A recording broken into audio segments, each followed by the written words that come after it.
Morning all. Let's have a look at Magnus Carlsen with the black pieces against Francisco Vallejo-Pons in the Bilbao Masters. So e4 from Vallejo, and now Magnus plays d6, so inviting either a Pirc or a modern defence. So is he going to fianchetto the bishop with g6 here?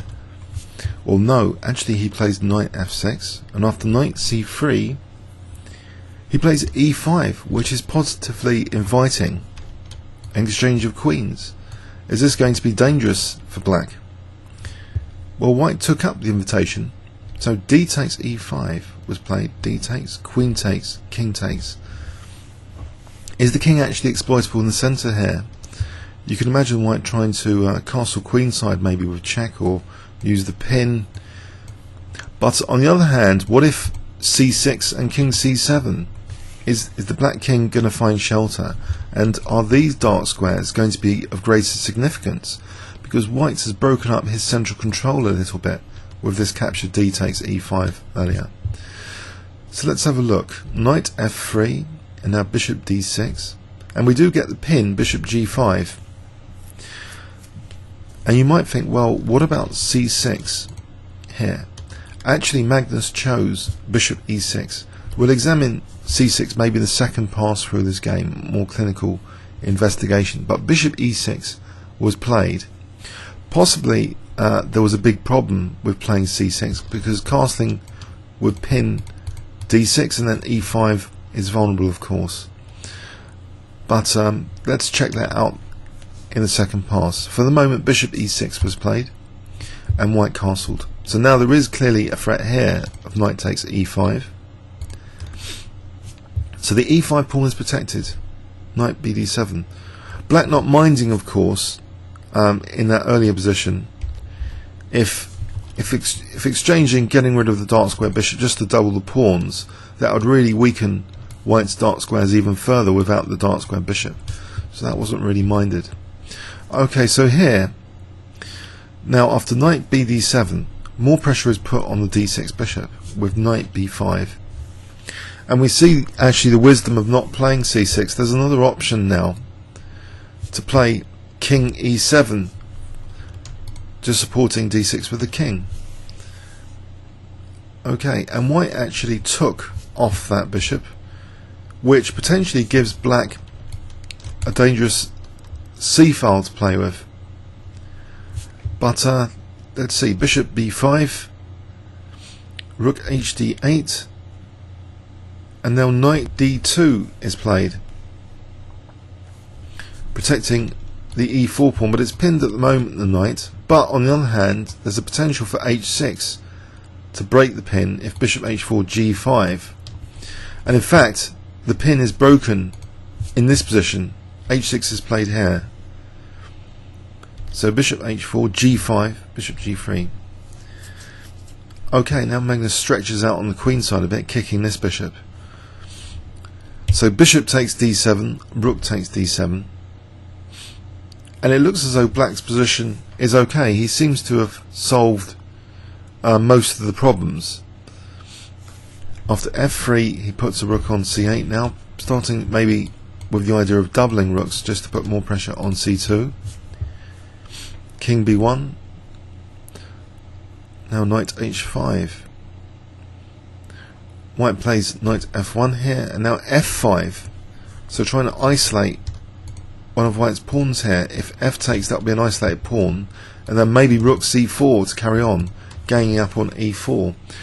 So white decided here to capture on f5, and after bishop takes f5 we have that again, that problem now really emerging about c2 as a sitting target. For the moment, knight e3 attacks and defends the bishop and c2, and now rook d2. So okay, can white parry the pressure on c2 and get on with it and make use of his d5 control? He's got some trump cards as well. Well, d5 okay is covered a little bit with this next move, king e6, and now we see b3, as though there's an interest in playing either knight c4 or c4 perhaps. b5 stops both. King b2, And now Magnus plays d5, which is able to here, technically. You might think, well, shouldn't white actually have stopped that with rook d1? We'll check that out later, earlier, because maybe Magnus would have just played rook c5 or something, because he's got pressure on c2 all the time. But we'll check that out later. It seems d5 and black's position is getting even more pleasant now for Magnus. Rook e1. Okay. Is this e5 pawn quite dangerous? It looks vulnerable to knight g4 and a ganging up like this. Well, now knight takes g3 reduces that potential pressure. Recapture, and now h5, stopping knight g4s. c3. And now continuing in the centre with d4. Okay, so we see c takes d4, and Magnus not minding the rook and knight against his king with a discovered check on the card. So he considers this not too dangerous, so he plays in for this, where there's a discovered check opportunity now. White does play rook takes d4. After e takes, there's apparently no useful discovered check here to win material. There is knight c2 check though to try and put pressure on d4. The king comes to the support of d4, and now there's knight b4 check. Okay, is this dangerous? Because it actually is winning a pawn now for the first time. White is looking as though there's an opportunity at least here to win a pawn, but it looks too dangerous actually, because the weakness of that last move is rook c2 check, and then black would just have a very good position perhaps. So actually Francisco doesn't take on a6, he challenges the rook on that c file. After rook takes c1, king takes c1. Okay, so the question is here, can white afford to take the pawn in this position? Well, again, there's another weakness of the last move here though. Knight takes a6, maybe d3 is a problem. Bishop d3, bishop f1. These pawns are on light squares here against, which is food basically for this bishop on the light square. So in this position, after king takes c1, Magnus actually plays h4, ignoring the a6 pawn, and he's fixing down these pawns in the way. If on this capture g2 is fixed as a sitting target for the bishop, in fact that happens, g takes. Okay, and in fact white does take on a6, inviting now bishop d3. So what is going on here? Has white blundered with knight takes a6? Knight b4, bishop f1. Both of these are now sitting targets. If g2 drops, h4 is a very dangerous passed pawn. King d2, and now Magnus takes, creating that very dangerous h pawn. Is white overloaded? Because there's also a passed pawn here. Two passed pawns is going to be very difficult, maybe, for the king and knight to stop.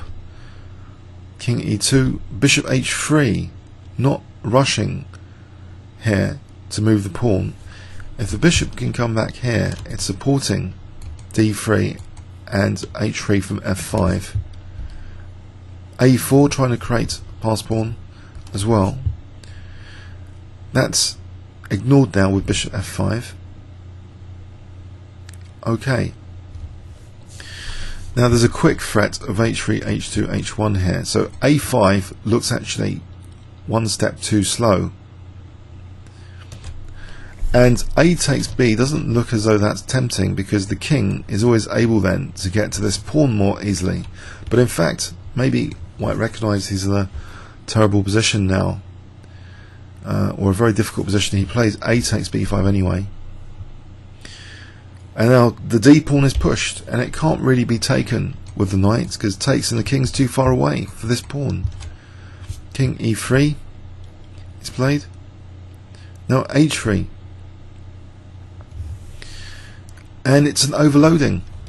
It's basically a double attack. of both pawns charging to queen here. It's hopeless. Surely. Knight takes d3 is played. After bishop takes d3, I'm pretty sure white must have resigned here, and this might have been from the auto sentry board that white played king d4 and then it's given as a black win. Okay, it's an interesting transition into that endgame where the bishop was stronger than the knight. Magnus sometimes makes these endgames look, well, very nice and very straightforward wins without the complexity of middle games. Let's have a look again, but more forensically, at this game with the help of Evil Engines Houdini 2.0. So let's have a look at the evaluation swings, etc. So we saw here d6 and this invitation now for the exchange of queens with e5. Doesn't look like a bad move on the surface for very brief analysis to take and simply take the queens off. Knight f3 and now bishop d6. Okay, black's position doesn't seem that easy to crack. Bishop g5. Okay, and now bishop e6 is recommended. If we did go with c6, maybe black's going to collapse here. Who knows? Okay, bishop c4 hitting f7. You have king e7. Castles. Okay, there's pressure, but is it actually that dangerous? Maybe this is okay. Maybe this is okay, playable.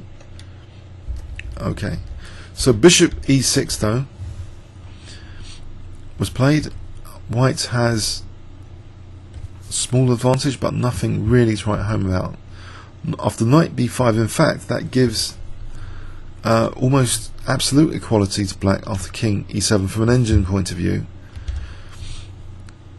If we have a look at h3 or bishop h4 to deprive g4 square, this looks comfortable for white, but no problems really for black either.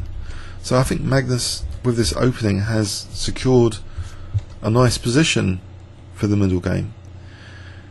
And it seems a bit odd that white is inviting an open road, an access route on the c file, so black can treat it now like a kind of Sicilian defense position. He can put pressure on c2, he can put pressure on e4 as well. The c file's c4 square might be one day to exert lateral pressure on e4 as well when the bishop's not covering it. So it looks as though this position's comfortable for black. Engine evaluation, it's about equal. It's a great achievement to equalise totally with black sometimes. So knight d2. Now what is this retreat about? Well, it looks as though there's not much going on, except actually knight c5 looks a bit of a pain for e4 pressure, but that isn't played here. So what if knight c5 was played? Is that a problem or not really? f3. Okay, so let's continue. So the bishop driven to g3. So a6 is now this. Now giving up the light square bishop is not really liked here. Maybe just moving it back from an engine point of view anyway. Rook ac8, still about equal, but black enjoys that c file. Maybe even d5 now. d5 liberating break. You can imagine if takes, black's going to get a nice position. Okay, so here, after bishop takes d7, so here black was doing fine, and after f5, black's even now slightly better. So he's covering up d5. You might wonder here, rook hd1 just to try and stop d5. What would happen here? In fact, d5 is just possible now because of that tactic maybe on c2. So taking first on g3 or rook d5. Rook d5, rook d5, check, and this is not too hot for white after the rook infiltration here. So b3 was played, and now d5. Okay, now this swapping off, covering up g4. Yeah, it looks as though black was doing fine. d4 is an aggressive move, but maybe also a5 is to be considered, stopping that that knight b4 in the game, but it seemed quite harmless. Pawns which are subject to attack, and this h-pawn idea, which is really dangerous. Actually, we saw an echo of this same sort of plan in another Magnus game recently, where I thought yeah, Magnus was playing for a passed h-pawn. This outside passed pawn concept is always quite dangerous, generally speaking. So rook takes c1, king takes c1. So basically this potential to create this outside passed pawn, which doesn't look that evident at the moment, but okay. You might wonder, well, couldn't white have covered up the d3 square? So let's have a quick look. Why didn't white cover up d3 for the bishop? In the game he took on a6. What if king d2? Okay, a5. And this is a big problem, isn't it? If knight d3, take this off, king e5. And the king will assist in breaking down the barrier here for this pawn, it seems. So for example, giving up d4, and it's pretty hopeless here. This seems hopeless. f4. It's white's just going to lose that g3 again. King g3 is just easy. This h-pawn is queening very quick. So it seems, yes, this looks bad position. Now black is doing very well. Now bishop h3 here. If Magnus had played h3, then king f2, and that's not so clever to have that stuck bishop here.